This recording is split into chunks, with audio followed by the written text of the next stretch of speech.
day we've all been waiting for, the show we've been waiting to host. Welcome to Game Day. It will finally be game night for the 49ers, and this is Wake Up. Damon Bruce, Larry Krueger. We're brought to you by Sam's Chowder House, and we could not be more thrilled to be with you than we are right now. Larry, it's here. It happens tonight. For the first time in a long time, we get a 49ers football game that matters. Wow, and this one, it feels like we've had to wait an extra long time because there was Thursday night football, Friday night football, whole day Sunday, and still we have no idea what the 49ers are going to be. And I think, if anything, week one is oftentimes a very rude awakening because nobody goes hard in minicamp. Only select guys go hard in training camp. And if you looked at the numbers, Damon, and NFL teams played their starters about 10% of the snaps in the preseason. Many teams went 5 to 6% of the snaps. The Atlanta Falcons played their starters 3% of the snaps. And that was the low in the league. And I just think that because of that, this week one is so much kind of like, what are you going to get? I think it was a very difficult week to bet. I think it was a very difficult week to kind of evaluate. I think there was a lot of surprises in week one, and I can't wait to get into it. It's almost like the old cliche coming out of spring training that the pitching is ahead of the offense, and that's what we kind of saw. The defense looked to be ahead of the offense around the NFL. 5 quarterbacks. I thought this was pretty interesting, Larry. The 5 quarterbacks, Watson, Dak, Cousins, Kyler, and Herbert, who didn't participate at all in the preseason, didn't take a snap until week one. All 5 of them threw for less than 180 yards. Goff and Stafford were the other 2 guys who didn't take any preseason snaps. They played a pretty entertaining game on Sunday Night Football. Didn't look like either was too rusty there. Stafford had one of the more prolific passing days in the NFL in an overtime loss, by the way. But it was, you could see the rust out there. And if you're a 49er fan, what you're hoping for is the rust that is on some young quarterbacks who didn't take any preseason snaps will be all over Aaron Rodgers, who is coming off of an injury and will get back onto a football field. And, you know, at some point in everyone's career, the game starts moving a little too fast for you. And we'll see if that's the night that Aaron Rodgers is looking at tonight. I think the 49ers could make it a really long night for him based on what we saw, how disconnected offenses looked yesterday, and rust is real. And his rust doesn't, just go through this preseason. He didn't play it all last season. Played 4 snaps all last season. So who Aaron Rodgers is a question I don't even think Aaron Rodgers could honestly answer right now. Well, it's that debate of, and a buddy of mine and I were having this debate 4 or 5 days ago, which is, are the Niners catching Rodgers at the exact right time or the exact wrong time? I actually argue that it's the exact right time, for the argument that you just put forward. That you have to play football to get good at football and to get in sync, especially offensive football. It's so much about cohesion and timing and being on the same page. The old saying, it's like, if you're right and I'm wrong, then we're wrong. But if you're wrong and I'm wrong, then we're right. And if I'm right and you're right, as long as we're on the same page, that's all that matters between a quarterback and his receivers, even if they're both on the wrong page, as long as they're on the same page. So I think it's a huge advantage. He's played 4 snaps since 2022. He didn't play a single snap in the preseason. Teams are willingly trading rustiness in week 1 and sometimes week 2 for health. The Jets are one of those teams. Make them pay. They're probably going to be a little rusty. Make them pay. So by hopefully getting into a high-scoring game that they can't compete with, or at least putting a lot of pressure on Rodgers early, I would imagine, Damon, that we're going to see some Nick Sorensen, Brandon Staley dialed up games up front, because when you have 3 new starters on your offensive line out of 5, I think the best thing you can do when you got rushers like the Niners have is have them looping and twisting and stunting and make that line communicate. Are you getting exotic on me? Exotic. Well, it doesn't have to be super exotic, but just some basic stuff that where Rodgers can't identify the one thing about Rodgers, he makes business decisions. He's at that point in his career. He's not looking to get keyholed by anybody. He wants to get rid of the ball. In an ideal world, he is releasing the ball before you're getting to him all night long, and you're getting increasingly frustrated. And then he'll run once, and you'll take kind of a late hit, and he'll draw a penalty. He'll get the whole game and the officials wrapped around his finger. I think the game plan's got to be a lot of movement, a lot of stunts. He has no idea what direction you're coming from, so he gets rid of it quicker. And the Niners make that line communicate. So we've got Dan already saying that the likes to people watching ratio is not what he's comfortable with. So let's get that right, everybody. Let's get those likes up. It's great to have you here. It really is. Larry and I are going to be with you 4 days this week. This show will be reacting to Monday Night Football on Tuesday. We'll have a special wake up Wednesday. And of course, on Friday, it's great to be with you. And it's awesome to be sponsored by Sam's Chowder House. We are so excited to be partnered with a restaurant that is an absolute Bay Area icon. The 49ers are icon. Larry Krueger is an icon. The bowl of Cioppino that you're about to see is certainly iconic. So we are thrilled to be partnered with Sam's Chowder House. And your next weekend, you're thinking little day trip. What do we do? Get in the car, go down to Half Moon Bay, get yourself to Sam's. Just look at the paella, Larry. Oh, I mean, the whole thing is it's 5-star, but what makes Sam's like truly unique is the location. It's right there on the water. And so if you're one of these people that's coming from out of town, it's like if I'm going to Philly, I want the Philadelphia experience. If I'm going to Chicago, I want the Chicago experience. And that doesn't mean getting beat up. I would like, if I go to New York, I want the New York experience. You want to feel like you didn't just go to the place and went to, like, I gave our good friend, our mutual friend, Patrick Connor, our old radio friend, we got flown to Philly for Army Navy. We had USAA, Damon, sponsored a dinner for us to go to this amazing Brazilian steakhouse, which is famous in downtown Philly. And they paid for all of it. And Pat begged out because he wanted to go to Chili's to have the awesome blossom on his own dime. Yes. See, that's some redneck shit right there, Pecan. And I love, yesterday was a rough day for Pecan. Cal went to Auburn, or Saturday, I should say. Saturday. I watched it last night. How about Cal's quarterback? How tough is that kid? There was no war eagling going on for the good people of Auburn. Huge win for Cal. Jillian even fist pumped like Tiger Woods in the house on Saturday. So I was shocked by that. Very surprised. Yeah, very surprised by Cal going into the SEC. Dave Fleming on the call from Jordan Denny, and they slapped him around. They beat Auburn. That was good. Don't eat at an Applebee's when you can go to a local restaurant that is famous. I mean, that's just good advice from Uncle Damon and Uncle Larry. Yeah, and look at this location, guys. Look at this location. I mean, you're on the water. You can sit on the patio. You can sit inside. You have a couple beers. You have a couple, some baked oysters. Maybe you go with the lobster roll. The paella is amazing. They have a bacon wrapped scallop entree that is fantastic over mashed potatoes. But there's also we got to get just a B-roll, Larry, of just the oyster Rockefeller just coming out sizzling, all the Parmesan cheese all over butter. Okay. Spinach. So, man, we love you, Sam's. We're so happy you're here.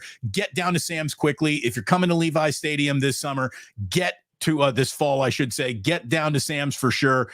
And we're so happy to have them sponsor this program. By the way, if you're watching over on Larry's channel, do me a favor, come on over and give me a like over here on my channel, and vice versa. If you're watching over here, give Larry love. This is co-streamed on both channels. It is wonderful to have you here. And I don't know if we've officially assembled Voltron to the point, Larry, where we're the biggest sports talk radio station in San Francisco right now, but we're on our way. So that's a good place to be starting from. Interesting note from yesterday. NFL teams averaged just 174.7 net passing yards and 293 total yards per game on Sunday. Both of those are the lowest on any NFL Sunday in the regular season in the last 20 years. So say it again, the lowest number of passing yards per attempt? Number of net passing yards. Net passing yards. And the lowest number of total yards for a Sunday slate in 20 years. Now, Defense is ahead of the O. Is that what you're saying? it's a little bit. I think that there's also an evaluation that NFL teams are going to have to do about their preseason approaches here.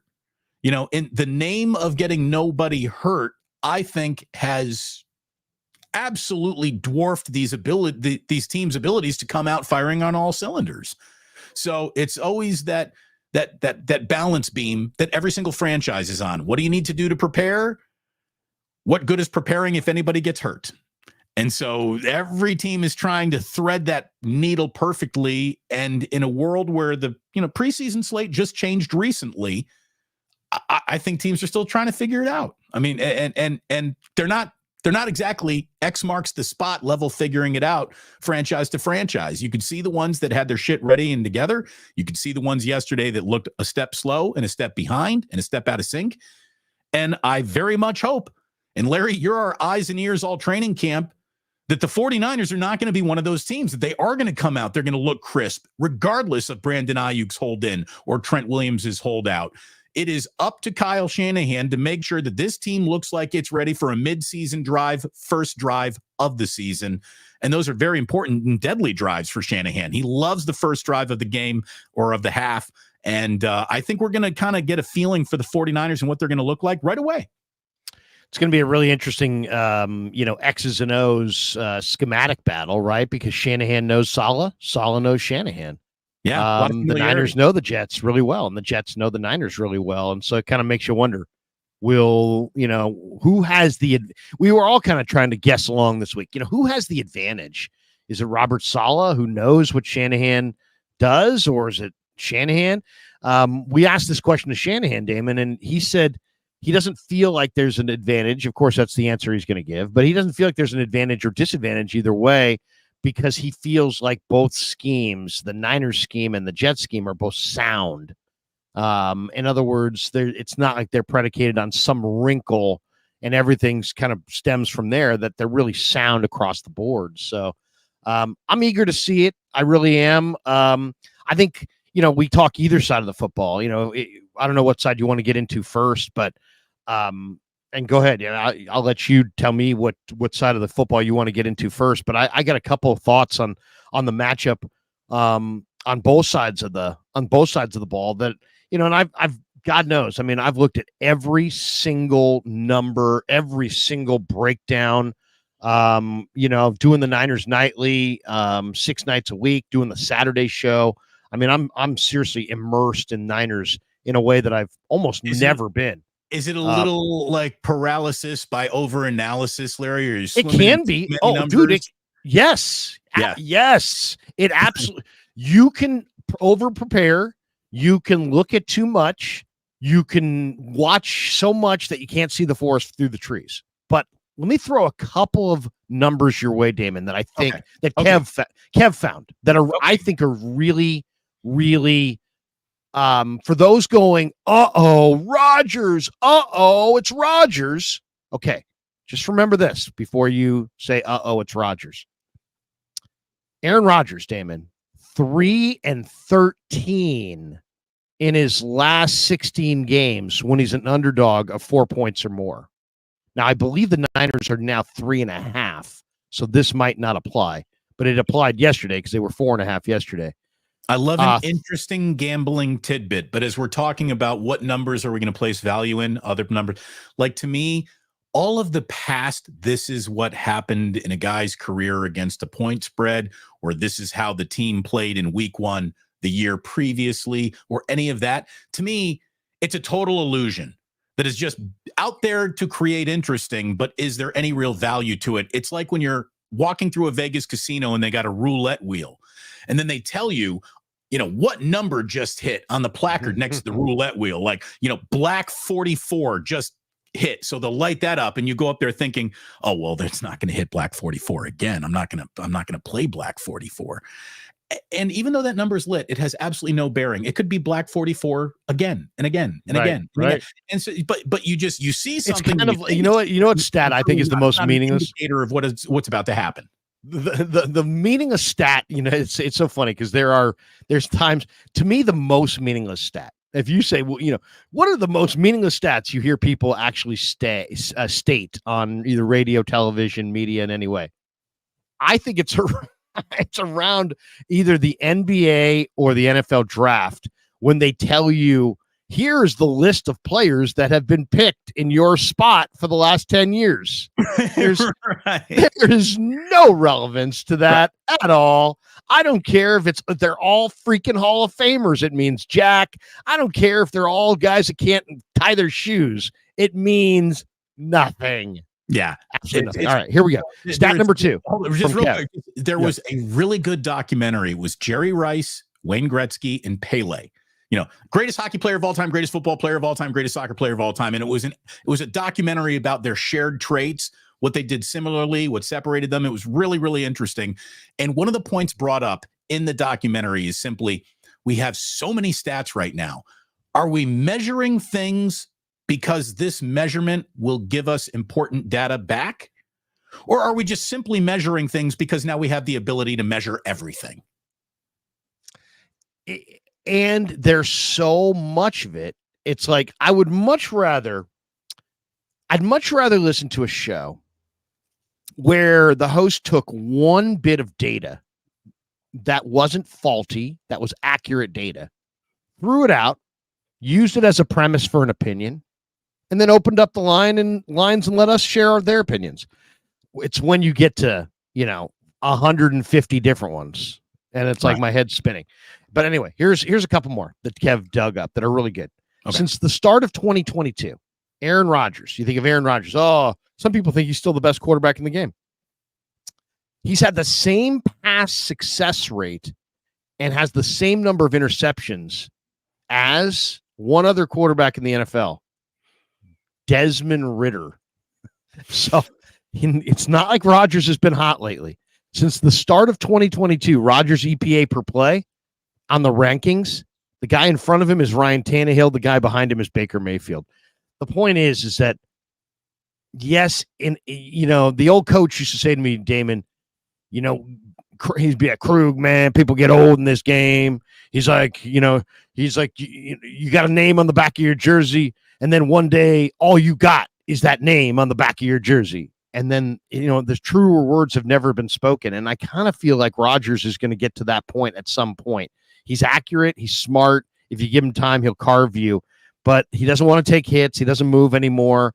And I think some of those numbers kind of show that, you know what? We don't know what we're getting tonight. We haven't seen him in a long time. But I don't think it's going to be the Rodgers of greatness. I used to say about Klay Thompson in his final year with the Warriors, this is still a very good player, but he no longer possesses the ability to summon it whenever he needs it. It might happen.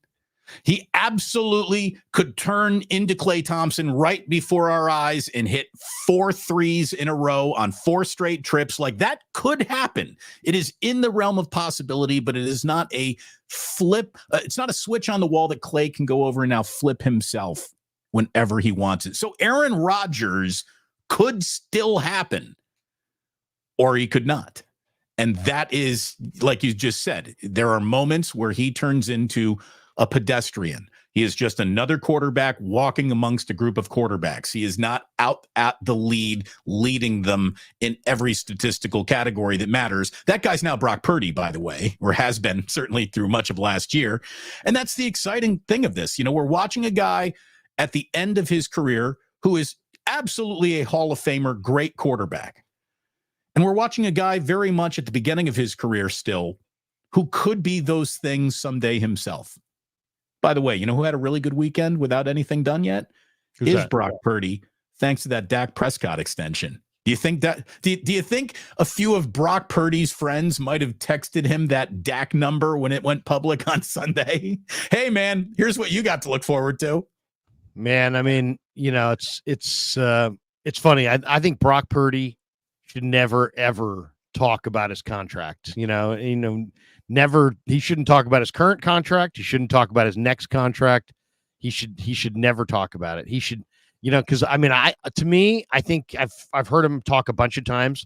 The only time that I ever feel like he shouldn't say what he's saying is when he's talking about how difficult it is to survive on 900 grand. You know what I mean? It's like, it's like when he talks about how little he makes when he's making 900 grand. That's the only time I've ever heard Brock Purdy say anything where I thought that wasn't just the perfect thing to say. You know what I mean? Right. He says the perfect thing so many times. Right. But he's NFL quarterback poor, just normal people, very, very well set up. Yeah. If you had a buddy making 900 you don't want him to talk about how there's all these people making so much more. Not worried about that. That's ticky tack. That's ticky tack. Brock class act, man. Just class act. Yeah, so the only time George Kittle has ever like stepped to the podium and turned me off a little was when he came out and he started ripping on guys' shoes. I wanted to be, if I had been in the auditorium that day, I would have been like, hey, George, do you realize that you made more money walking from the locker room to this podium right now than everybody in this room will make all year? Like that's why our shoes aren't as good as yours, dick. He was just, I was having fun with that too. I thought it was funny. He was just funny. He was just trying to be one of the guys. And George, you know what? Here's the thing. George is a dude. And what do I mean by that? I always used to say, people would be like, you hate Gabe Kapler. Why do you hate Gabe Kapler? And I would be, because Gabe Kapler is a weirdo. And he's just not a dude. He's not a dude. And you say, well, what is it? What define what a dude is? A dude is a guy that you sit him down at your table at Wingstop and or you're sitting at the next table and you just start chatting it up. And pretty soon, you're talking ball with the guy. Everybody a regular kind of dude who's just, by the way, just easygoing and just a normal guy who just is gonna, be normal. Gabe was not like that. He was just, by the way, weird. You know who has not a dude written all over him? Tom Brady. We'll talk about that more in a little bit. I don't want to go down. I don't want to go down that road. Struggle. Imagine how many producers could have been better paid. How many people wouldn't have had to been laid off across several media platforms if they had just kept Greg Olson, who's a million times better than Tom Brady will ever be at this, as the number one guy, and just never hired Tom Brady. Tom Brady not being in a broadcasting booth would be not missed at all.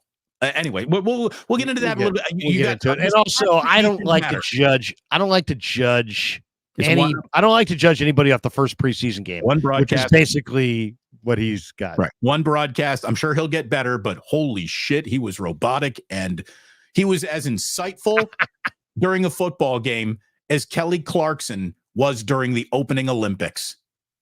I think he's just a little. The word I would use is stiff. Very stiff. Very robotic. Very robotic. Because he's not a dude. He's not a normal guy. I think he was a dude that lost dude status. Damon. Exactly. He wasn't normal, but then he became an elite. He tried to be that guy. He tried to convince himself that he was living in a world where strawberries were the enemy. Yeah, I think Tommy is a normal guy. He used to be. He can't. There's no normalcy. There's no coming back for that guy. Well, no. I mean, he's no longer a normal guy. But he was a normal guy. More stats you think are important for tonight. Go, Larry. Well, no. Those were it. That was it. Okay. Pretty much for the night. This is also kind of interesting for those of you who are like Aaron Rodgers. Oh no. The last time Aaron Rodgers threw for 300 yards in a game was December 12th, 2021. Okay. Since that 300-yard day for Rodgers, he is 12-11 straight up, 10-13 against the spread. Yeah. Look, there's an awful lot of just a guy. And the Jets suck. Just a guy on him. There was somebody in the chat earlier, Damon, and the chat's so vast and it's hard to find stuff. There was somebody in the chat like, I hate the Jets because they're so arrogant for accomplishing so little. Them and their fans think of themselves as so much. And I kind of agree. It's like all this bluster about Jets, Jets. How about CRAP, crap? Right. Because that's what they've been. So They've been totally lame. I saw this video that the Jets put out. 68, they Namath guaranteed the Super Bowl. That was 2 years before I was fucking born. Larry, I mean, my God. The Jets put out a video saying the greatest chant in sports is reborn. To me, it's the ultimate loser's chant. Like when I see somebody get a traffic ticket, in my mind, I go Jets, Jets, Jets, Jets. Like, you fucking loser. Like if we're being completely honest, the only thing the Jets have going for them is the New York media market. If the Jets were based in Peoria, Illinois, if they were the Peoria Jets, if they were the Buffalo Jets, and the Bills were the New York Bills who shared the stadium, you'd never hear about the Jets. Like, they would not matter if they didn't have so much New York bullshit pumped through them. They would be irrelevant. They'd be the Carolina. Well, and I wouldn't hate them so much if the league didn't try to help them. I mean, you sit there and go, Krug, what are you talking about? Go read the Warren Sharp rest article from last season. Aaron Rodgers, the year that Aaron Rodgers got to the Jets had a rest advantage on their opponent in like every game. Almost every game of the season, they had a rest advantage. The league absolutely set it up last year for the Jets to go to the playoffs because the league is now flipping the bird to fairness and flipping the arms wide open to cash. The NFL has never sold out competitive matchups for cash in the present like they are right now. And it's not a statement of that I can't support. It's a statement that I can support. Right, you can go read the Warren Sharp article. It's really, really good. He will literally go through and show you year by year how the NFL has gotten the disparity. Like this year, the disparity in rest between the team that has the least rest, the 49ers, minus 41 rest days, and the league that had the team that has the most rest, the Baltimore Ravens, are like plus, or it's like the Niners are minus 30 and the Ravens are plus 20.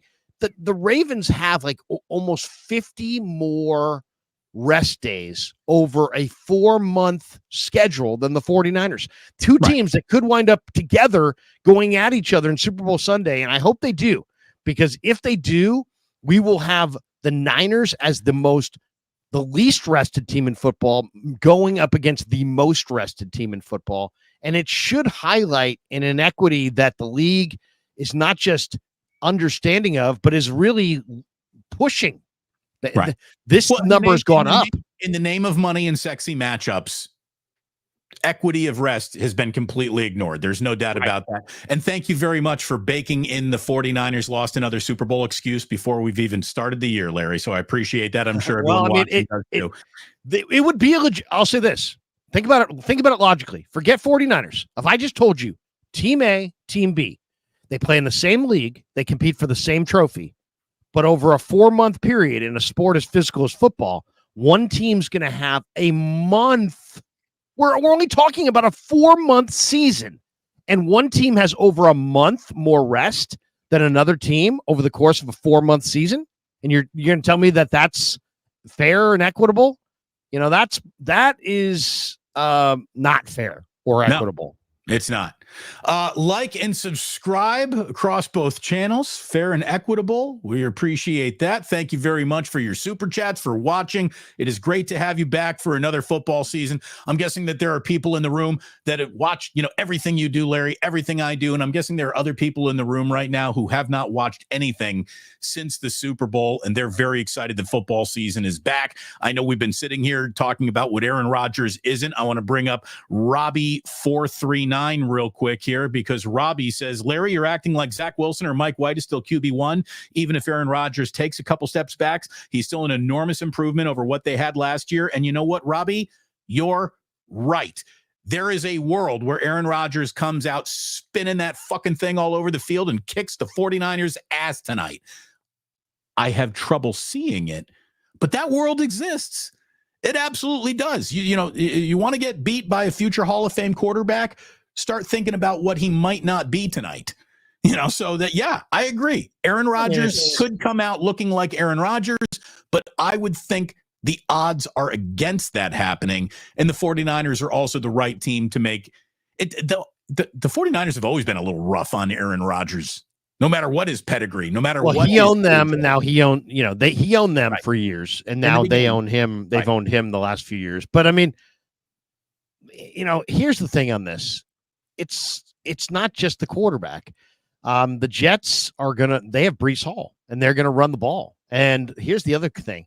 My big concern for the 49ers, they haven't really done a consistent job at defending the screen pass over the last couple seasons. And now here comes Rodgers, who they don't want to have any pressure on. And I would imagine there's going to be, if the Jets are smart, they're going to throw, I would say, a half dozen screen passes to Breece Hall. And Breece Hall is 5'11", 215 pounds, but with sub 4.4 speed. So he's got great speed. Guys take bad angles. There's too much space on the field when the Niners are playing defense against the screen pass. So, yeah, if the Jets run the ball successfully, I think they're going to attempt it. And if they can have a successful short passing game, then, yeah, Rodgers is going to have success. And so that's kind of where it starts. And I kind of think, I kind of like the under in this game because I think the 49ers game plan is real clear. I mean, the Jets last year were top 5 in almost every defensive category except against the run, where they were 25th against the run. So I expect the 49ers to run the ball a lot in this game, maybe 55-45 run pass, something like that. More run than pass, and I think the Jets will have more run than pass. I kind of think this is going to be a hard-hitting, low-scoring, very physical football game. That's kind of what I'm predicting. I think it's a defense first football game too. And I'm also going to lean into the under, especially if you're telling me that Christian McCaffrey right now is questionable. Questionable means even if he does play, he's not getting 30 plus touches tonight. He's not going to be used like Joe Mixon was, who got 30 carries for the Houston Texans on Sunday. I would imagine less is more from Christian McCaffrey, which means maybe JP Mason has himself, his welcome to the NFL night that his career has been waiting for. I really think that he can be a really good running back for the Niners. I want to see Debo touch the ball. I want to see Juszczyk touch the ball. I don't want to see much of McCaffrey. And I'm thinking about, how are 49ers fans going to spend their day today? Well, you got to spend it getting out of work, because you better leave work early if you want to be in your seat for kickoff. It's tough getting to Levi's Stadium on a weekend. Not just early. You might want to call it a half day. You might want to go now. You might want to start getting to Levi's Stadium right now. But unfortunately, I think they've changed tailgating rules. So you're going to... Yeah. We got a couple supers here real quick, Damon. Fuji Simeon 13 says, Larry, I'm chilling. High C juice boxes for tonight. There we go. We got chilling his juice boxes. Did people love the juice box? Oh, I know. Seriously, dude. I had so many people text me and be like, dude, that juice box thing had me rolling. And then we got this one. Thoughts on the new tailgate rules at Levi's. All right. I don't know what the new tailgate rules are. I did see that they're going to open the gates for the media today at 12:15, I think, is when the parking lot opens for the media. I don't know Damon, are you in any way familiar with the rules, either the old rules or the new rules? And I apologize, guys, because I do try to be up on this. If I knew last night that there was going to be a question on the new tailgate rules, I literally would have looked that up, but I have no idea what you're even talking about. What do you know, Damon, what he's referencing? You referenced it just now. I wasn't sure. So there's like a new tailgating policy where you can no longer just pull into where you're setting up your tailgate and being like, okay, so we're going to park here, and then next to us is going to go 2 tents that we're going to put our grills in and some chairs in, maybe a TV, the cooler. Like you park, and then you can set up, I think, behind your car. You can't set up like camp. Like you can't have a 4-car level tailgate anymore, which is going to piss off groups that like to tailgate together. But really, why they're doing this more than anything? I don't like that, man. Let me tell you why they're doing this. They're doing this. Give us some info on this one. They're doing it so you drink less and eat less and have less fun outside. Therefore, you go inside and spend more money. That's why they're doing this. They're not creating any. It's going to be easier to get in and out. It's going to be safer in the park. None of that. This is an absolute money grab. You get less, we get more. You don't have time to eat 3 burgers before you walk in. You'll buy our food when you walk in. I'm telling you, Levi Stadium. Oh, is that wait? Is that what they're doing? They're shortening the window. Is that what you're saying? They've shortened the window. I think they've shortened who can actually park where and when and how much space you can take up. It's just everything about I'm all also this. I am. You don't believe me. The whole place stinks. It stinks. First of all, it has nothing to do with this. It has nothing to do with it. It has nothing to do with this. It all stinks. It has nothing to do with the stadium. But I am we got this one from JW. He says new tailgate rules are antithetical to football. Here's the thing about it. I'm all for the tailgaters. I really am. Why? Because these are your best fans. These and you know what? As somebody, I've had a unique position the last couple of years as far as the tailgate's concerned. I park in the top right corner of the media lot, right in the, if you're looking at the stadium from the main lot, top right corner. And I was doing the show with Low Neal on 95.7 The Game from the Santa Clara Hilton, which is at the bottom left corner of the parking lot. So I literally diagonally shot through the parking lot after I parked to get to the broadcast and then to get into the game. So I literally walked through every one of these tailgates. These are wonderful. They're incredible. People are out there breakdancing. They're laying down mats. They're laying down floors. These are our people. These are our fans. You know how many times I've had people say, dude, tell Damon. I said, Krug, what's going on? Come do a shot, have a burger, have a dog, take a picture. I love these people. I absolutely love these people. And I love that they love each other. I mean, there's a community.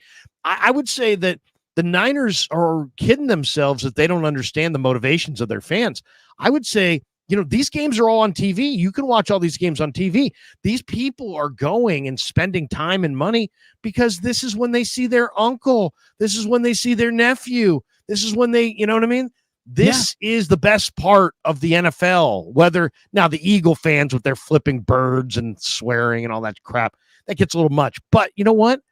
I love the Niner fan who's tailgating, and I'm all about them.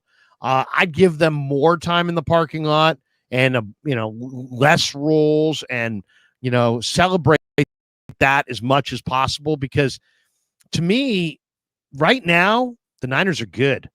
But and I know sports are cyclical, and they're going to be shitty again. Yep. And so if you want people to keep showing up in huge number through the shitty times, they got to have a little bit more than just a connection to George Odom. You know what I mean? They got to have a connection to one another. And that's what this thing is. So I think it's short-sighted, Damon. I think that's the word I would use. It's short-sighted. It's petty. The NFL teams make enough. And they should lean into this. And not as far as drunkenness, but they should lean into because the fights are too much. But they should lean into it as far as incentivizing. Mark Davis used to say that the most important thing that the new stadium had was tailgating for his great Raiders fans. And then they literally built a stadium where none of that can happen. So it's a whole bunch of lip service. The choice between doing right by my fans. Why was that? Making more money. The choice between doing right by fans or making more money is not a choice for NFL owners. They will make more money and choose more money and screw over their own fans every single time and chance that they get. There is a petition right now. This is on change.org, Larry. It says, what would you do if your favorite football team made tailgating almost impossible? The San Francisco 49ers have instituted a new parking policy that eliminates the ability to choose where you park, and even their most committed fans are outraged. They believe this policy will make tailgating all but impossible, and some season ticket holders are even suggesting the new rules would convince them to stop going to games. And there is a change.org petition that has already been signed by 3,700 fans. About it means a lot to the fans, man. It means a lot. Yes. It really does. I mean, I don't want to say it means more than the game, but I would say it means as much. And what I really don't like is I liked it when okay, so I had friends, we went, they had season tickets, and I bought in for, a few years there where I was going to every game with my buddies. We used to meet at the E-Pole at Candlestick. Well, guess what? Whether it was a night game, a day game, a Monday game, a Thursday game, we didn't have to call everybody and text everybody. We knew we're meeting at the E-Pole. That's where we set up camp. And people in those parking lots set up at the exact same spot week after week. I know this for a fact because I've literally seen the exact same people in the exact same spots. And now basically what you're saying is it's kind of like a first come, first serve. And they're just going to kind of line everybody up. Right. And they're not going to allow you to go to, hey, we're going to this spot, we're going to that spot, pre-designated areas. How's anybody going to find anybody? You want to know who I became really good friends with, Butcher Boy? Like, I went to his actual butcher shop. As you know, he used to call into my show. We talked during a commercial break. He's like, I'm in a butcher shop. I'm like, oh, you're really a butcher? And so I go and I met him, and that's how like we first met. And then he's like, dude, after you're doing a 49er pregame show, you should come out to my tailgate. And they would always used to set up in the Candlestick parking lot by the observation tower, the little, lookout tower that was in the parking lot of Candlestick. And he and his boys would basically take their cars and they would make a giant square around that, and they would turn it into their tailgate spot. Well, that can no longer happen at Levi's Stadium. Here's the thing. Candlestick as a stadium, I loved it. It was cockeyed and goofy, and it worked, and that was NFL history, but the stadium sucked. But the parking lot and the tailgating was awesome. Same thing with the Coliseum. The Coliseum was no state-of-the-art diamond at any point in time. But that tailgate, Raiders tailgates, holy shit. Those were Guy Fieri used to show up. Those were awesome. And now you got a shitty stadium and a shitty tailgate situation, Niners fans. I'm sorry. Well, let's see where it goes. I mean, first of all, it has, you can blame, I guess, the Niners and the leadership, but you can't blame the stadium for that. I mean, it's not the no, because the stadium was built in the wrong place, in an office park. They built it. Which, you're right. It was way better than Hunter's Point. Yes, M. Morris says it's already better staying home. Carmen Policy said in an interview that I did with him on KMBR 2015, he said, quite honestly, Larry, the couch experience has exceeded the stadium experience in the NFL. And I believe, and this is Carmen speaking at the time, that that's a significant problem. It's going a better forward. TV show than it is an in-person experience. I've reached that conclusion, different. Not only as a fan, but as someone who covers a game. Larry, I cover the game better from my couch than I can from that press box. It's the only sport where you could be at the game and you could be on a stream in the post game with somebody who watched it at home, and the person who was at the game might be asking the person who watched it at home what happened. Think about that. Yeah. I mean, think about that. Yeah. And yet we're privy to, you're not privy to the all 22. I'm privy to the coverage. I'm sitting there on the upper deck. I can see the coverage. I should know more about the game than the guy sitting on the couch, but I'm also not hearing any of the commentators, and I have to know what coverage I'm watching. I've got to know a little something about coverage to know what I'm watching if nobody's telling me this. So you know what I'm saying? It's a different experience. But if you're going to really push back on the stadium experience via the tailgating, then suddenly you're now daring people to experience the NFL on the couch. And when they experience that experience and realize that it's cheaper and easier and maybe is good or better, then you've lost a lot of in-stadium fans, and that's not a good thing. So I don't, I'd tread very lightly on this thing. If I were the 49ers, I would not dig my heels in and be like, this is the way it's going to be going forward. Because what if you do turn off 75% of your fans, your hardcore fans?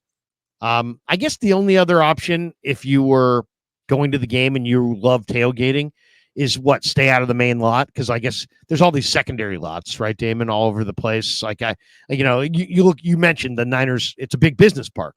So yeah, the main lot is huge, but then if you're driving in, there's all kinds of little side lots. I wonder, the main those lot real rules don't count for those side lots. And the main lot is the lot that the diehard fans are in, who want to set up the tailgate that is Instagram ready, that is, 5 tents and 2 grills. And exactly. And a DJ is spinning, and you just, it's awesome. It's amazing. It is. Dude, there was one time I was at an Ohio State Michigan game in Columbus. Somebody craned in a grand piano to be played in the freaking parking lot of that. Yeah, people go nuts with their tailgating rituals, and this is going to make the people who are most married to their rituals have to go and find new tailgating rituals, and that sucks. You don't do that to your fans. No. So Invader 49ers says, Larry, can't you say something? This is a multi-million-dollar decision. They did not come to this lightly, and they're not going to listen to their talk show guy. You know what I mean? I know everybody, but it doesn't mean they're going to listen to me. Nor do I have any pull with these guys in this category. The Niners were handed a booklet of data points about this decision, and all of the data points that pointed to, and your fans get fucked over, meant so much less to the data point of, look at how much more money we'll be making. And that's it. That's it. I'm telling you right now, Jed York doesn't give a shit about you, your family, its experience, how much fun you're going to have. He doesn't. But no other NFL owner really does either. So I'm not going to hold it just against him. This is a business. The business is meant to shake money out of your pockets. That's it. That's what it is. It's disguised as this ritual we're all a part of, but we're also secondary to what's happening here. And it's what it's going to force us to, what it's going to force people to do. I'll say this. People get creative.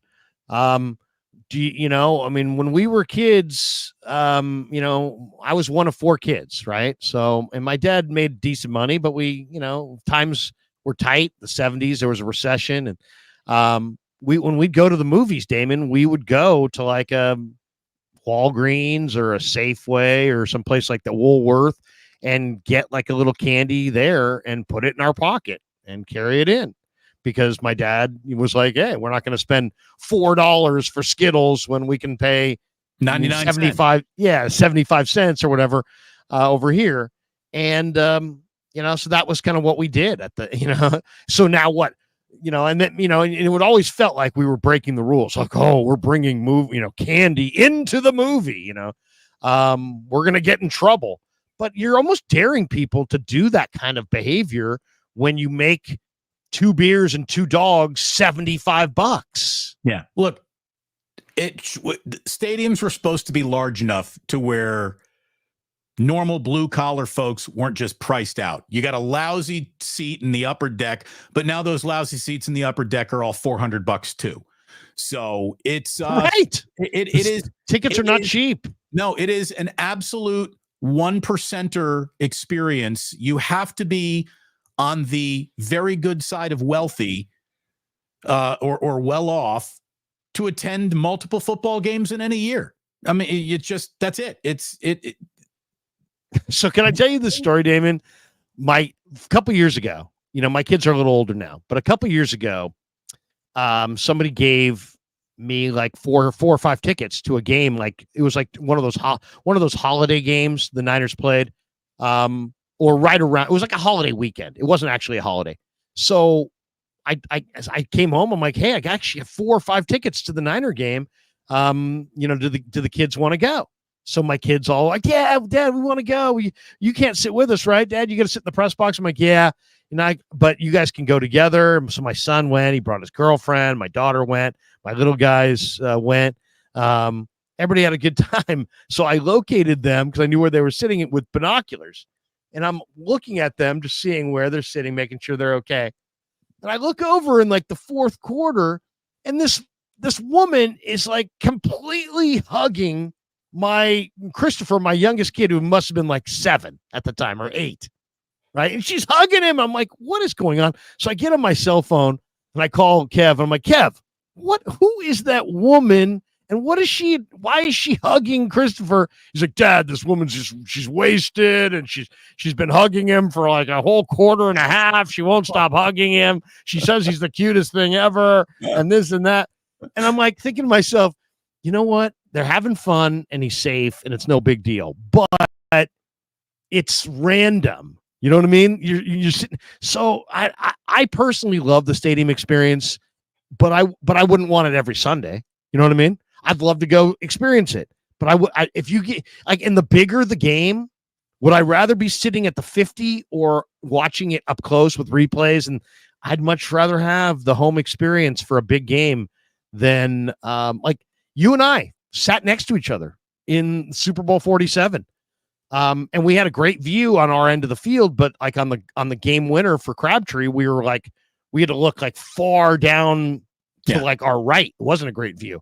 I guarantee you. We were on like the 15, 20 yard line, and that was happening on the other end zone. So, right. And so we were there and we experienced the lights going out and experienced the whole, and that was an experience and it was cool, but it wasn't, there's a trade-off. That's all I'd say. There's a trade-off. The guy on the couch saw that Crabtree play better than you and I did. And we went on the radio 45 minutes later and talked about it. Would have been cool to get, both.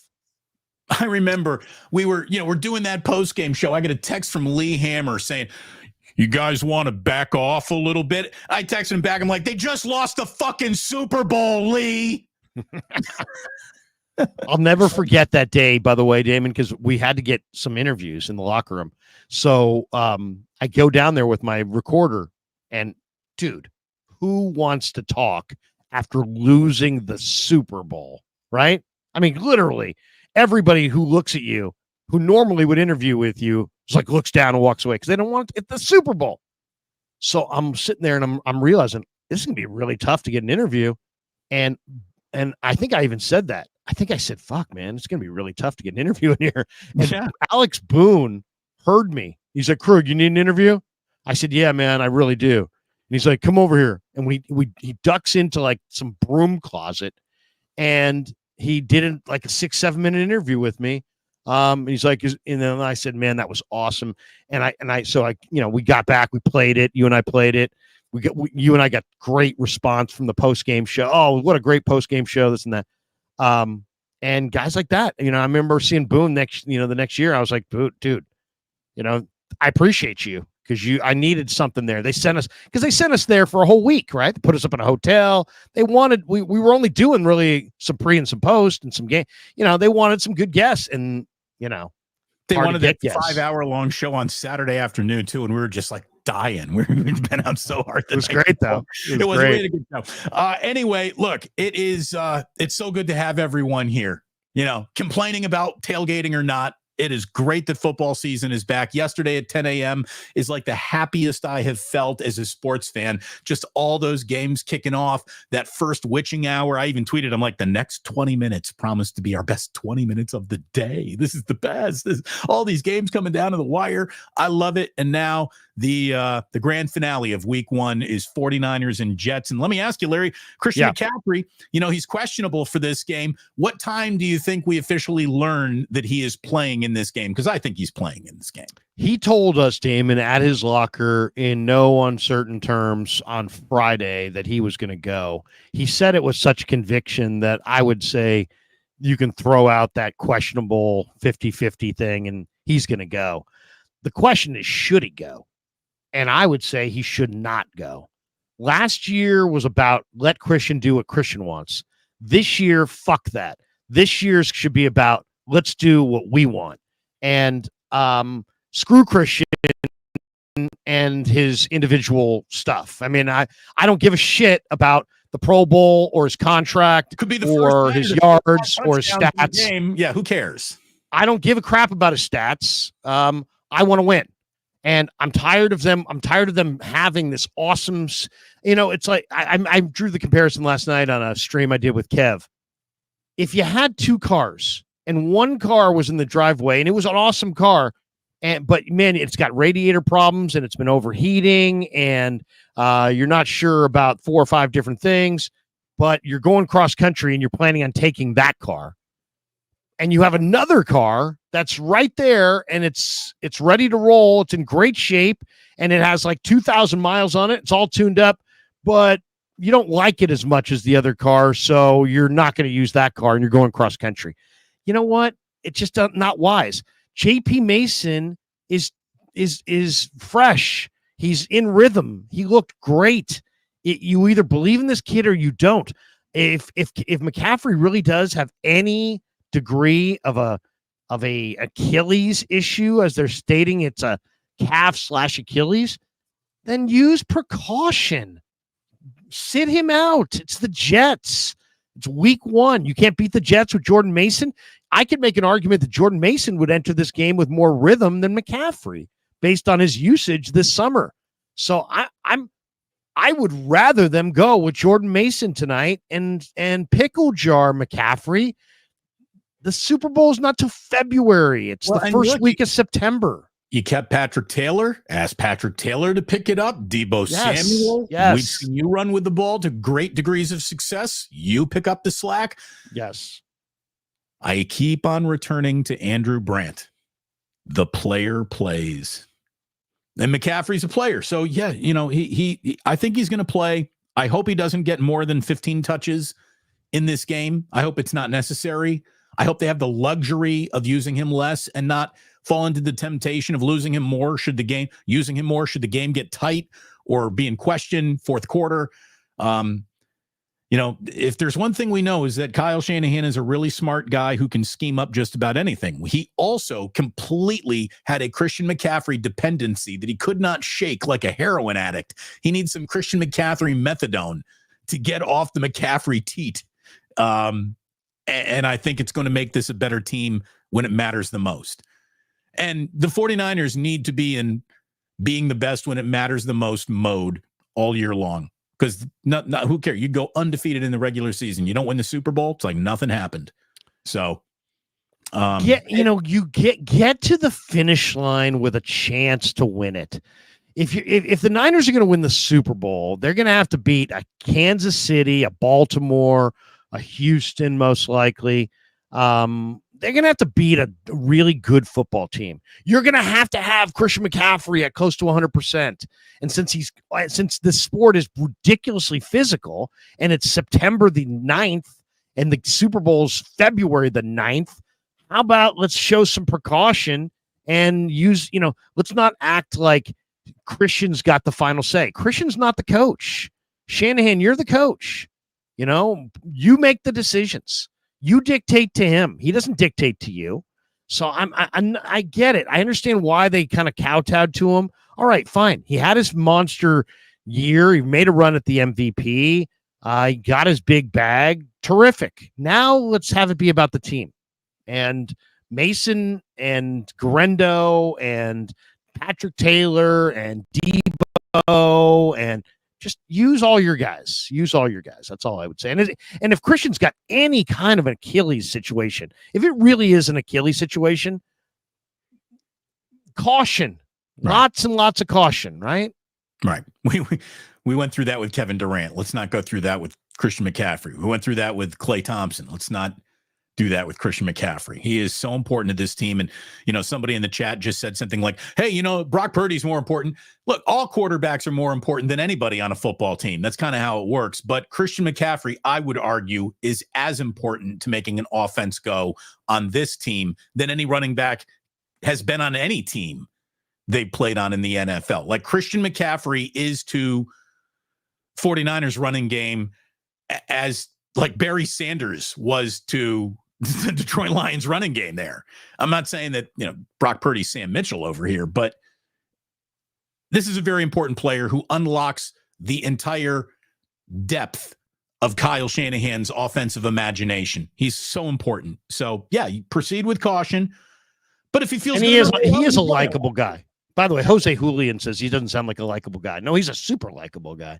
He's not he's not a great interview. Like he's not like one of those guys that's going to be electric. He's low key and understated, but he's a terrific guy. No, he's a very nice guy. What he is, Larry, is he's smart, and he knows that there's nothing I can say at this podium that will ever really work for me. I can only say something that might work against me. So I'm going to say as little as possible. And that's what smart players do. Or there's all different kinds of personalities. Some guys embrace it and love it. Like George loves it. George, I get the feeling, almost looks forward to it. Christian does not. George Kittle would be a professional wrestler if he weren't a football player. Christian McCaffrey would not be a professional wrestler if he weren't a football player. Some people, when you're walking down the street, have that look like, don't approach me. Other guys have that look like, hey, come approach me. George is like the kind of guy that if you walk by him on the street, I think he almost would want you to say, hey, what's up, George? Yeah. What's up, bro? Or Loves the Christian, attention. if he was walking down the street, would probably you just give him kind of this, like the head bob, the high school head bob in the hallway. You see your buddy in the hallway. You're too cool in high school to say hi. You see just sup. You don't even get the what's up. You get the apostrophe S-U-P. Sup. Larry, next time someone's thinking of supping on some fine seafood, get yourself to Sam's Chowder House. We're so happy that they're our sponsor. We love you, Sam's. Thank you for being aboard. Show them what's up down in Half Moon Bay. Look at the cioppino. Look at the paella. You're going to see the star of the whole show. There she is, the lobster roll. Look at her right there. Oh, that's good. By the way, the chips that they make there too, the chips better than the French fries, I think. Look at the cioppino. Look at the broth sitting there.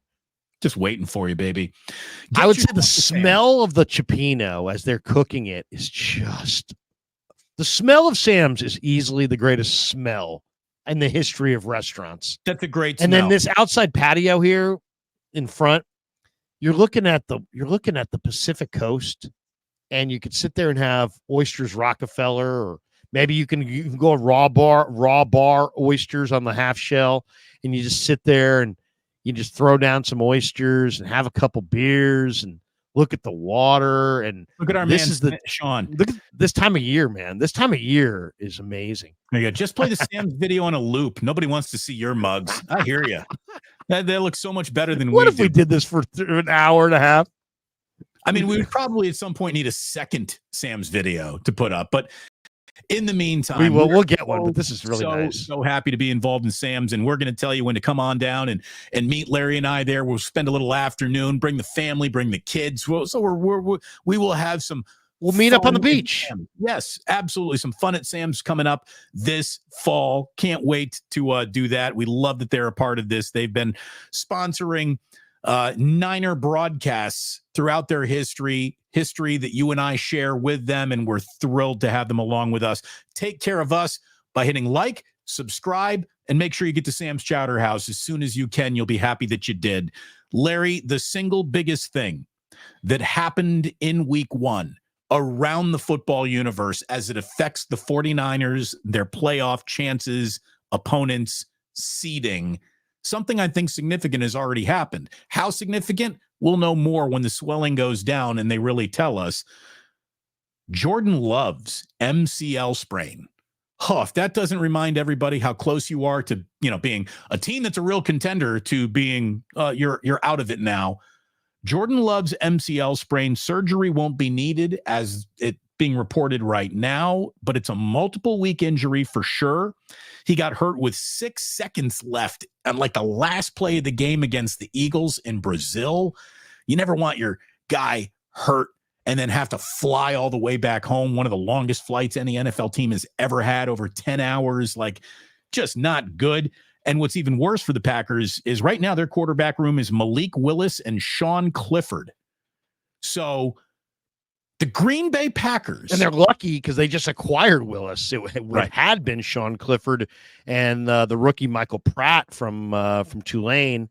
But Pratt got away from him, I believe, at the cutdown. He's on a different team now. But yeah, I mean, good news for Green Bay. Good news for Green Bay. They didn't lose Love for the year, though. Yeah. I mean, look, this just the first regular season game since the guy signed a 4-year, $220 million contract. Wow. And he has a knee injury, and that'll make any fan base hold its breath.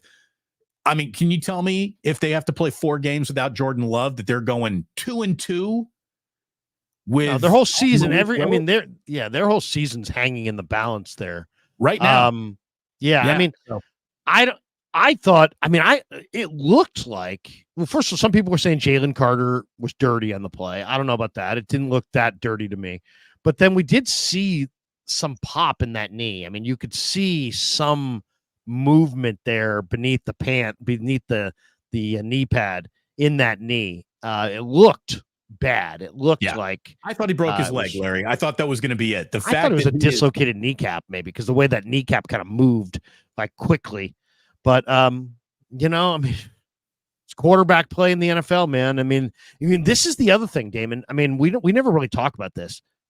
We always talk about playing your guys in the preseason, not playing them, sitting them, rest versus rust, and that whole thing. When you really look at the NFC, let's just take the NFC. How many would you say legitimate, not possible? I'm talking about legitimate Super Bowl contenders are there in the NFC right now? Go ahead, take a look. You tell me what you think is legitimate. Not like they gotta, Atlanta. Don't tell me Atlanta. No. Give me a legitimate Super Bowl contender in the NFC. How many are there? 49ers. Packers are off the list with the Jordan Love injury as they exist right now. But they're on there with them. Okay, sure. So Packers, Niners, Eagles, Cowboys, Lions. 5. If you want to put the Rams at there, we're at 6. Okay. So half dozen teams. So think about it this way. I think it's an oversell of the Rams, by the way. I don't think their offensive line is going to be a Super Bowl. But anyways, but go ahead. Or depth, the D right. Offensive line. But we'll say 5 or 6. I think that's probably right. It's a war of attrition. So in a lot of ways, more so than other sports, it is truly about the last team standing. Mm-hmm. And when you look at the way guys go down in this league, what if you had a team that sat their guys liberally compared to the rest of the league and just played to get into the playoffs, but healthy? They use the regular season in a bastardized version of the way they use the preseason. We're going to get through it, but we want that playoff because there are not that many good teams. Getting to the playoffs. But what separates you from being a good team is having the guys that you do want to play, so you beat the bad teams routinely. But what if you could beat them? What if you could beat them without your stars? Here's the thing. I wouldn't trust the 49ers to beat the Carolina Panthers without their stars. That's how this league works, motherfuckers. Any given Sunday, your really good football team can get its ass kicked. Don't believe me? Ask Joe Burrow and everyone in Cincinnati who thought that they were going to be something special this year. And the worst team in football just kicked their ass at home. But let's have a theoretical debate. Would you rather have 13-3 record and no Patrick Mahomes in the playoffs if you're Kansas City, or 10-6? But you got Mahomes? Oh, well, would you rather have Christian McCaffrey, but you're 9-7 and you got that last wild card spot? But the thing is, the games that you rested him in, the snaps that he was off the field are the only guaranteed he won't be hurt now snaps. Every other snap on the field could be your last of the season. I mean, I hear you, but it's a depth sport. So it's like if you had great depth, like the Niners have really good depth at a few spots, not every spot, but a number of spots. If they have really, really good depth, if you have a team that had incredible depth, maybe they don't have any stars. Maybe maybe their mode is that they don't pay their stars unless it's like the elite guy. So they let everybody go and they just go replenish in the draft. And they've got a roster that's deep and loaded of young guys. But as I said, they passed their stars away in free agency. They just kind of let them go. I mean, you could, if we see a team get to the playoffs and continue to win out of the wild card round, then all of a sudden it's like, hey, it's kind of where baseball's at now. Nobody wants to really win 100 games anymore. They just kind of want to get in. But why? Because the Diamondbacks and Rangers just went to the World Series and they just got in. So it's really about just getting in and being right at the end. I don't know, man. I mean, it's football. So it's like, I want Christian McCaffrey. And it's like, if I can get to the finish line with Christian McCaffrey or the playoffs with Christian McCaffrey, I got a better chance to win the Super Bowl than if I don't have him. So maybe if you're deep enough, maybe instead of playing Christian McCaffrey 17 games, maybe you play Christian McCaffrey. I mean, yeah, Larry, if you got a team where the guys who are 2 on the depth chart are just as good as the guys who play at how about this? If the guys who are sitting on your depth chart are just as good as the guys who are starting, you ain't a playoff team. Starters are what changes this league. And the difference between a starting NFL player and a backup NFL player is significant. It is. You said you're not a playoff team, but if the guys on your bench are as good as the guys, you're assuming the guys starting are good. What if the guys backing up are great? Well, then you have the best general manager in football, and you don't need to worry about very much, do you? Yeah, you're going to be a dynasty, and you're going to win. Yeah, I'm just saying, congratulations. If there's a team that gets like Shaq one year delayed surgery on his toe until like the season started, and the Lakers won the title that year. Why? Because they were the best team. Well, that's the NBA, but what if football? I mean, I'm just saying, you play a month of football, there's going to be 4 or 5 guys on every team that go down typically, and maybe 1 or 2 of them are out for the year. So if you can get to the playoffs and the teams that you're playing have 5 guys done for the year and you have 1 guy done for the year, you're in a distinct advantage. Well, and as we were talking about earlier in today's show, the rest disparity is a real deal. If you wanted an equitable league, you would have team salary caps adjusted for their state tax brackets, and every single team would get 6 days to prepare for their next game. It would be fair. Right. It would be fair, but it's not like that. And the goal isn't that anymore. So I don't think they want great matchups and big ratings and big revenue. And if there's one thing that the NFL knows is there's no such thing as the Super Bowl that wasn't watched because the teams weren't sexy enough. Yeah. But we've also never had the Super Bowl with the backup quarterbacks. And you kind of wonder if we've could get backup quarterbacks in Super Bowl, but like double backup quarterbacks facing each other. Well, it's true. Like, I mean, Hostetler won a Super Bowl, but he had been in there for, whatever. Sure. What's his name for the Eagles? Nick Foles won a Super Bowl, right? Nick Foles. Yeah, it's a good call. Let's hit a couple. By the way, speaking of backup quarterbacks, I kind of want to go through what happened yesterday a little bit in the league. Larry, I got an 11 o'clock show, and I invite everyone to join me at the 2-minute warning on Damon Bruce Plus. That's when I go live. I know, Larry, you're going to be down in the locker room. You'll get going a little bit later. I'll be clicking on through to your show a little bit later tonight. I love this time. I'm so excited that we're going to be doing some post-game Niners tonight. This is awesome. Fun times, man. The other significant thing in terms of just, could be an immediate problem for the 49ers.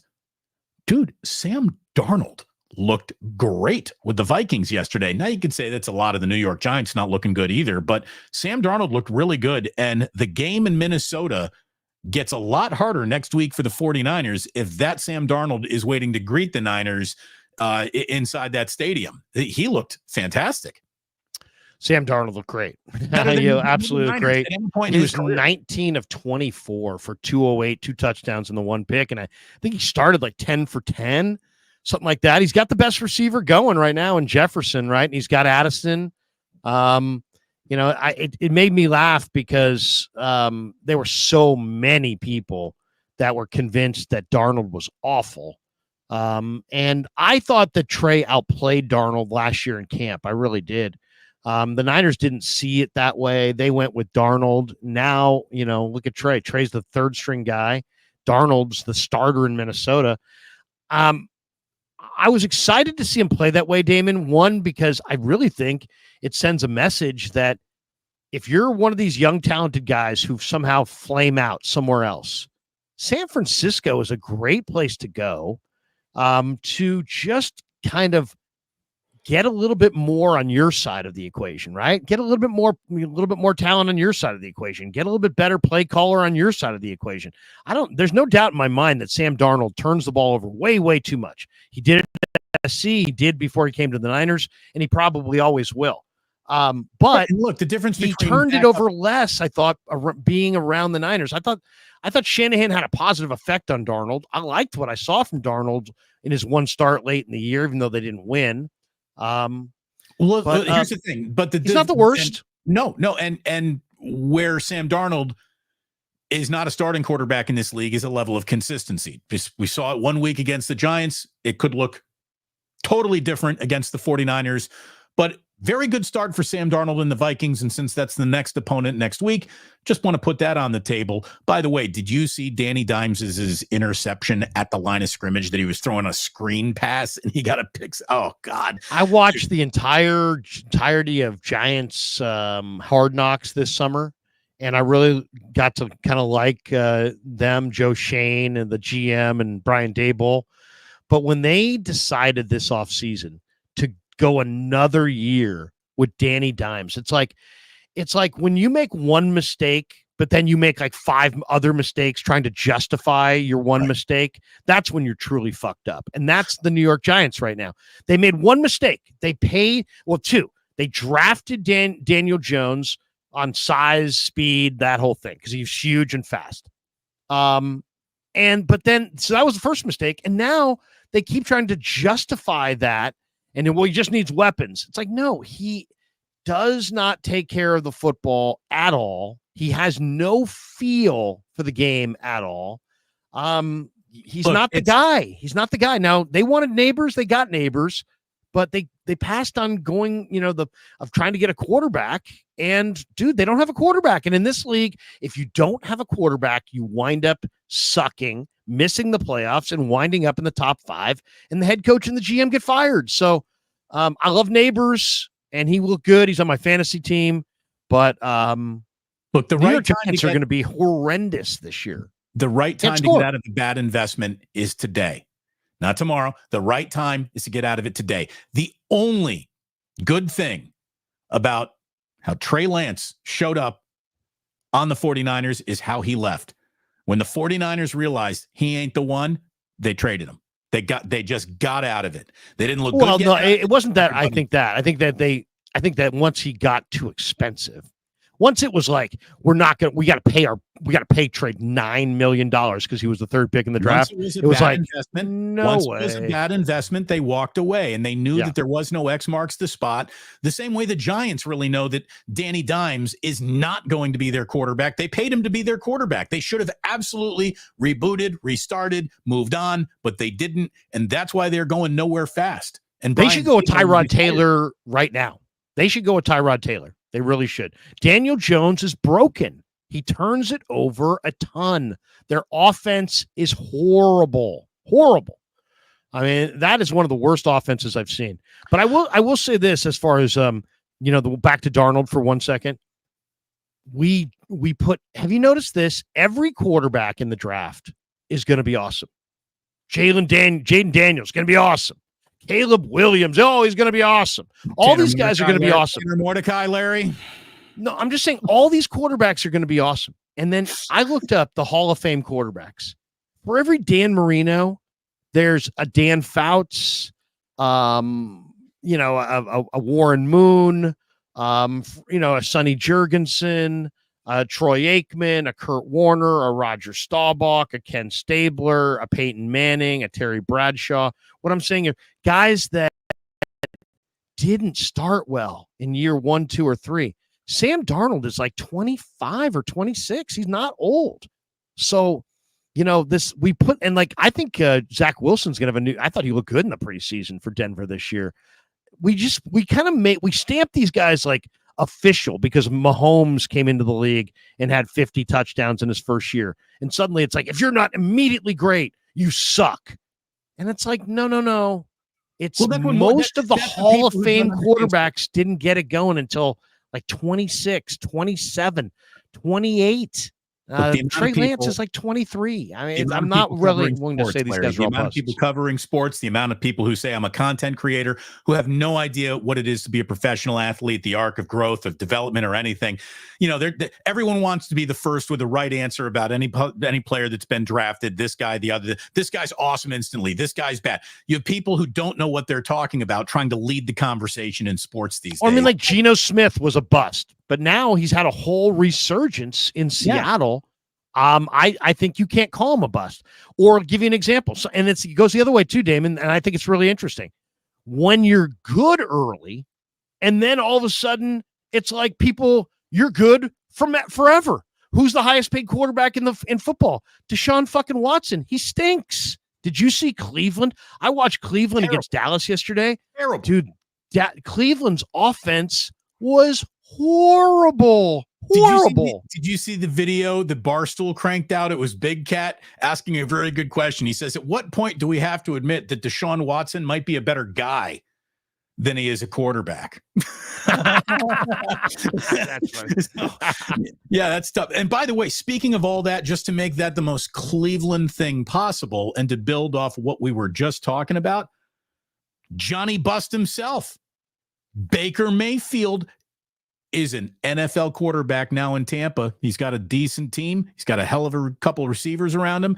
Baker Mayfield played as well as any quarterback in football did in week 1. He was fantastic. Threw for 4 touchdowns, was just perfect basically the whole day long. He was fantastic. And meanwhile, Deshaun Watson had a terrible day.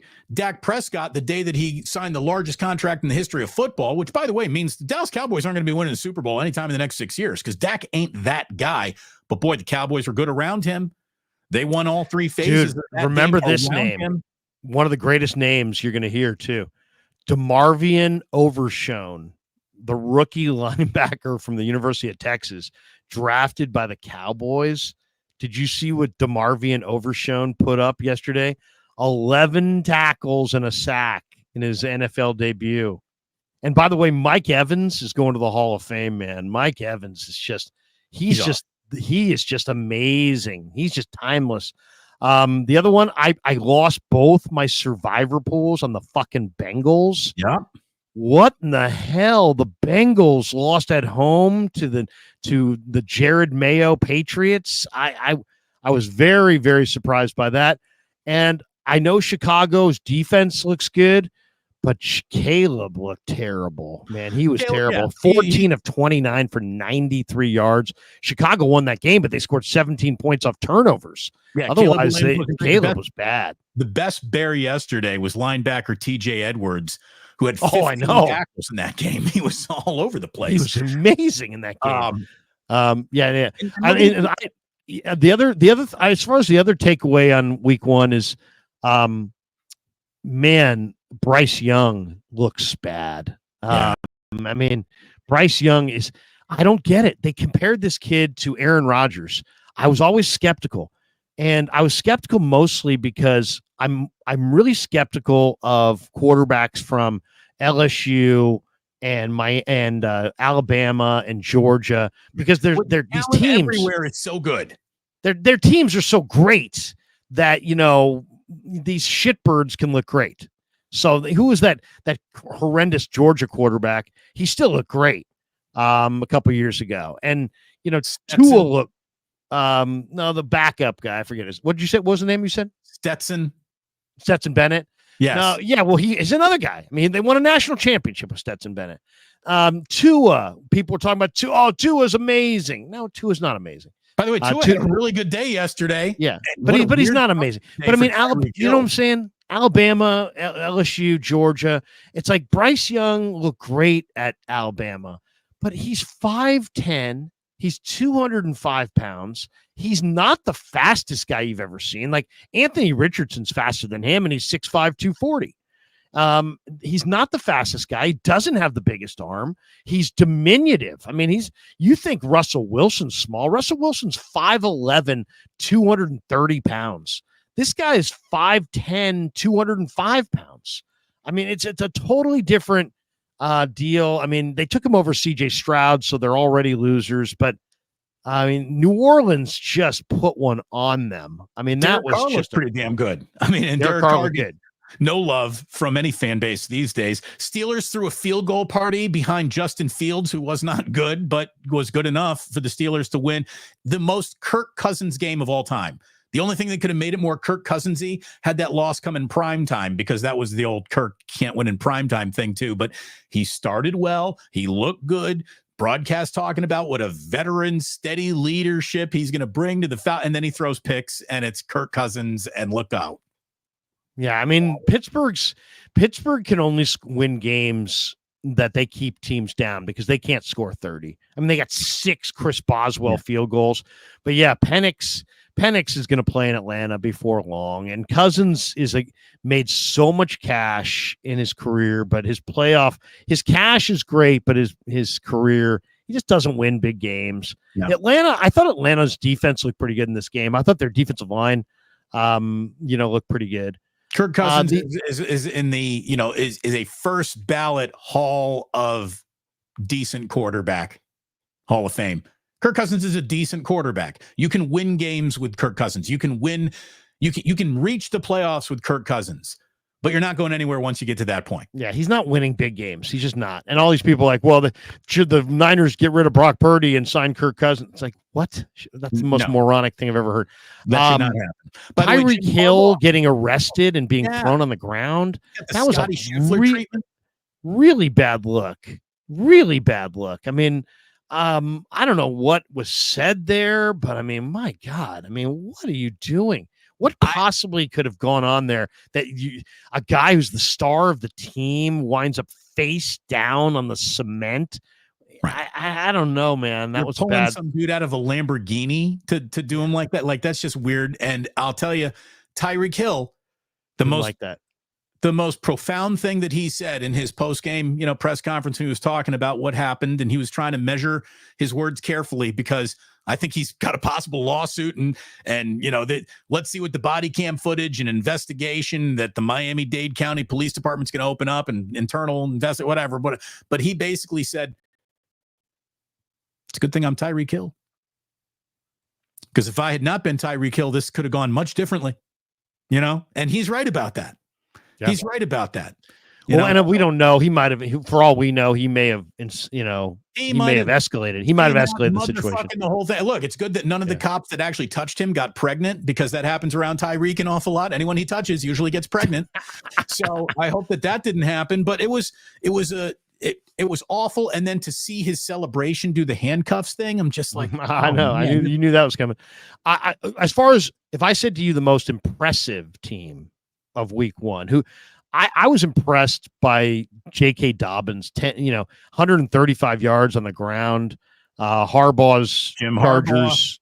Yeah, Harbaugh. I took a 2-teamer in the afternoon. I took Chargers on the tees, and I took Seattle against Bo Nix on the tees, and they both covered. But I watched Bowers and Mayer in that game, and I like Minshew. But my takeaway was more with the Chargers, and they're going to run the heck out of the ball. And J.K. Dobbins and Gus Edwards and Kamani Vidal, I think, are going to be really good fantasy players all year. You can already see Jim Harbaugh's got his hooks on that team and in his locker room, and he's up to all of his Jim Harbaugh bullshit, and it works. It works in football. Matt Lack is their fullback, the gigantic Boise State defensive tackle. He's using him as a fullback. That's just so Harbaugh. The Raiders have a defensive line that can play with just about anybody on the line of scrimmage. I believe Wilkins, that. They're good now on the line of scrimmage. Their coach punted on 4th and 1 late in the game. That just makes me go, oh, Antonio Pierce, you're not a head coach. What are you doing? What are you doing? How are you punting here in this scenario with this score at this time in the game? What are you doing? By the way, that's the only home game the Raiders are going to have all year long, and they lost it. The home game in LA at SoFi. The Raiders get one home game. The Chargers game, they have the vast majority of fans in attendance. They will never have a home game in Las Vegas, and they're usually not at home like they are against the Chargers anywhere. So I just took Chargers just because Chargers and Harbaugh win and the Raiders typically lose. I thought the most impressive team all weekend that I saw. Now, Kansas City, Baltimore, Thursday night, that was high-level football for sure, and Kansas City got a win, and they look good. And that has to be noted. But to me, I think Philadelphia to put up 34 on Green Bay, 3 touchdowns for Saquon Barkley. Saquon. Fantasy. But it's not just Saquon. It's the fact that they got this Mekhi Becton, who was such a bust with the Jets, and he was playing tackle. And now they've moved him inside at right guard. So now you've got Mekhi Becton, who's the biggest offensive lineman in the game, and you've got Lane Johnson on the right side. And that's such a big physical line. I mean, that's a big physical right side. They're going to be able to combo block guys and, just kick guys out of the club. I mean, I think Philly's offensive line and Barkley, that to me was like, ooh, wow. Yeah, Barkley looks great behind this. Of course, Barkley looks great behind Philly's great line, much better than he did behind the Giants' horrible line. But now you've got, Barkley and Hurts and those weapons and this gigantic right side of your line. And I thought Philly. And then I also thought Quinyon Mitchell played really well in that game. The rookie from Toledo, the corner, one of the best picks in the draft. So to me, the most impressive week 1 team was Philly. I'm going to go with... Doesn't matter if you have 1 ass cheek and 3 toes. I will beat your ass. I'm going to go with the Lions because when it got down to brass tacks time, they played a level of bully ball that you rarely see outside of college. In overtime, they had a 10-play drive, and they ran it 9 times on that 10-play drive. They just came down and whooped the Rams' ass in overtime with their offensive line on the line of scrimmage. They were fantastic. The way that they won that game was just screams Dan Campbell football. And I'll just tell you right now, if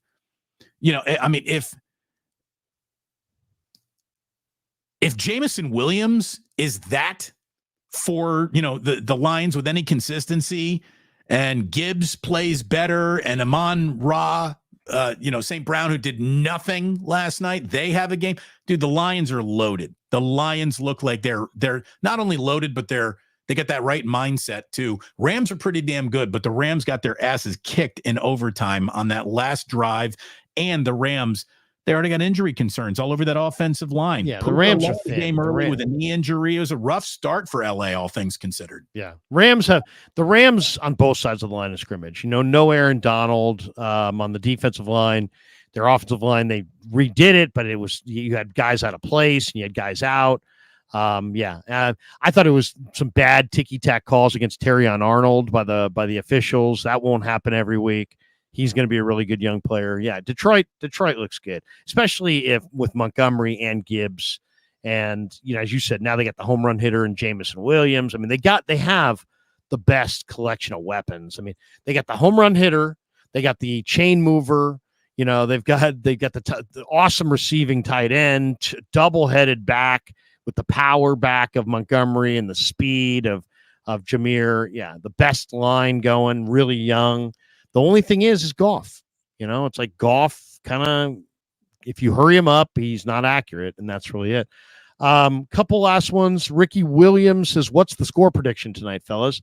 I'm going low scoring. I like Niners low scoring. I'm going to say like 21-13, 49ers, something like that. God damn, low scoring. I was going to say 24-13. I was. It's low scoring. I think it's a low scoring game too. I hope it is. I think the Niners hope it is. And look, just the indication of what we saw around the league, if what just happened yesterday spreads its tentacles into tonight, NFL teams averaged 174.7 net passing yards and 293 total yards per game on Sunday. Both of those are the lowest of any NFL Sunday in the regular season in the last 20 years. So the entire league has broken slowly out of the gate offensively. And maybe this is something that Aaron Rodgers will show tonight, because his rest isn't just this preseason. His rest was the entirety, but for 4 plays of last season as well. We have not seen Aaron Rodgers in so long. Trying to guess what he might look like is a hard thing to do. But of the quarterbacks who took nunca, 0 preseason snaps yesterday, Watson, Dak, Cousins, Kyler, and Herbert all 5 threw for less than 180 yards. So what's that mean? What's that mean for Aaron Rodgers tonight? Could mean absolutely everything or absolutely nothing, but rusty old quarterbacks in week 1. I like the Niners' chances. I like the Niners' chances tonight an awful lot, and I'll be going live at the 2-minute warning. Larry, I got to sneak this into the show here too. Hitting a like and subscribe, everybody, please, and then we'll go through the starred super chats. Larry, my Hoosiers put 77 points up for the first time in school history. A school point total record, 77. They were up 38-0 on Western Kentucky, which is now the worst team in all of college football. But I haven't seen Indiana up 38-0 on anyone in a first half, never in my life. Like I was texting my friends. I'm like, is my TV working? Is everything, are you watching the same game I am? Is this happening? So that was fun. I had a good football weekend. No Niners stress. Caleb Williams, the first quarterback to win his debut since Derek Carr, by the way, the first number 1 overall selected rookie quarterback to win his debut is Caleb Williams since Derek Carr. So he played like shit. He wasn't great. He looked bad. He looked bad. Texas over Michigan, dude. Saturday morning, dude. How great was Texas in that game? Good. They look Texas good. Looks like they're going to win the whole damn thing. I thought that was impressive. I also think it's hilarious that Saban in Alabama, South Florida, that game was 14-6 at halftime, and it was 14-13 going to the fourth quarter. And they kept showing Nick Saban up in the booth, and it's like, this is the new thing. It's like you've got this Kalen DeBoer, the new coach, and it's like, how many shots of Nick can we get up in the booth? It's hilarious watching Bama right now. And then they put 28 on the board in the fourth quarter. And by the way, we see you, Cal, huge win. San Jose State picked up a win. Huge win. How about Northern Illinois knocking off Notre Dame in South Bend? Oh, and by the way, I bet Oregon against Boise. Dude, the Boise running back, Gianti, is monster. 25 carries, 192 yards, 3 touchdowns. Ashton Gianti is just an absolute beast. You got to see this kid for Boise State, the running back. He's going to be an amazing NFL running back. Tremendous player. And then I bet Utah that covered. What else? We got to wrap up. Here's the thing. We got to wrap up with this because I do have to get going here, Larry, and we got to wrap up. But how about the news of Kyle Shanahan basically walking up to Brandon Ayuk on that last day and say, the contract's in front of you, sign it or get traded. It's happening today. You have 5 minutes to make your decision. You can be a Niner or a Steeler. What do you want? Dude. I believe that Jay Glazer was told that story. I believe that the Niners may have said that to Ayuk. The thing that I don't believe is that John Lynch would have traded Brandon Ayuk and dramatically damaged the 49ers' chances of winning the Super Bowl in 2024 for 2025 draft capital. I just don't buy it. So to me, it was a non-starter.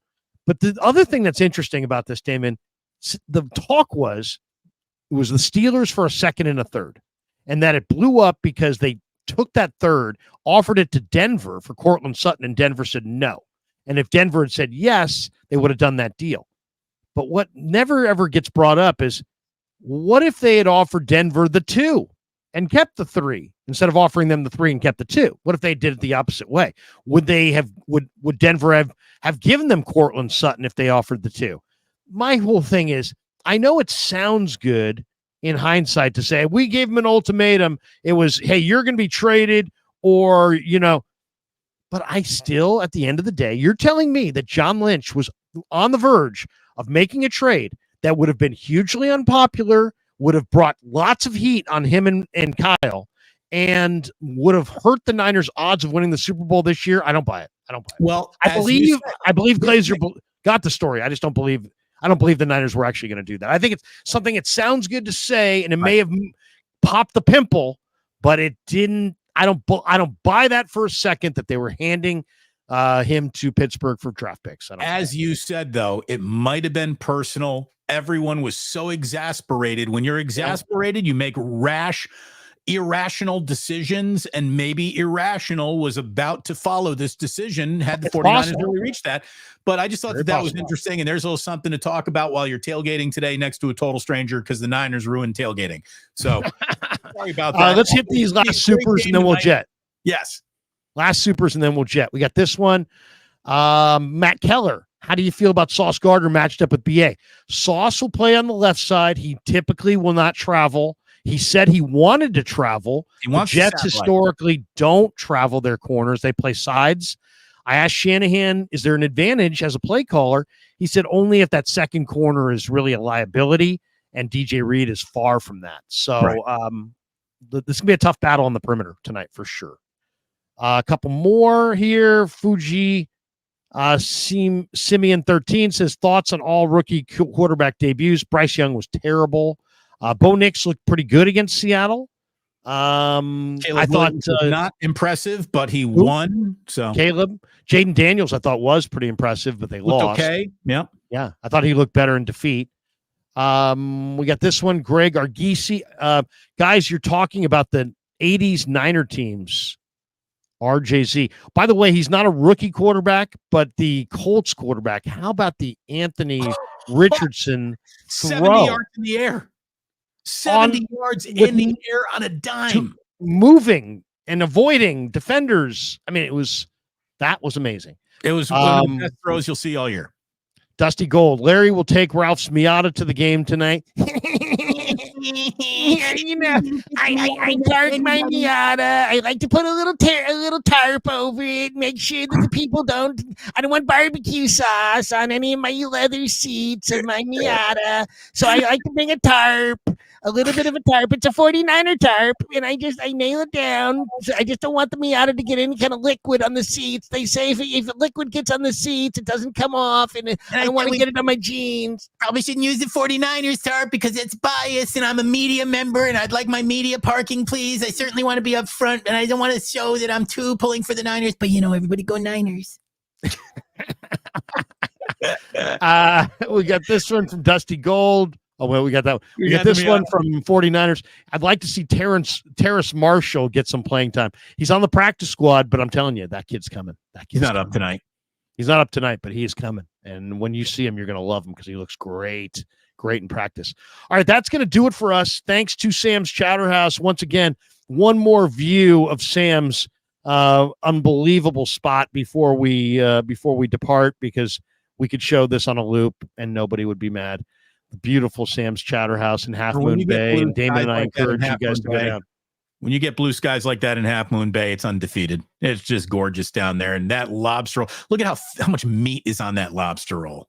And by the way, we should tell people during football season is literally the greatest weather. I know people think, oh, California, it's always hot and sunny. We actually have kind of cooler summers, in San Francisco and around the Bay Area. Well, actually, around the Bay Area is pretty warm, but in San Francisco specifically, it's very cool. But what happens is the calendar turns to September, October, and generally the first couple of weeks of November. I mean, you're talking about maybe the best weather in the country. You're talking about beautiful sunny days, great heat, some warm nights, sit on the patio, have some oysters, have some seafood pasta, have a couple beers. They get that nice little fire pit out there on the patio. Fire pit. You can't beat it. Perfect. It really is. Hey, like and subscribe both channels. I will be live at the 2-minute warning. Larry will be working at the stadium. When he does go live, Larry, I will click over and into your show at some point tonight. But seriously, man, I can't wait. You and I always figure out a way to have fun together. This is the most fun we get to have together as broadcasters. Here it is. It's game day. It's game night. The expectations are go win a Super Bowl. And it doesn't get better than that, brother. So great show. Great to be with you. Thanks to everyone for watching, for commenting, for liking, for subscribing. Really appreciate it. Have a great day and go Niners. Get a win tonight. Start the year the right way.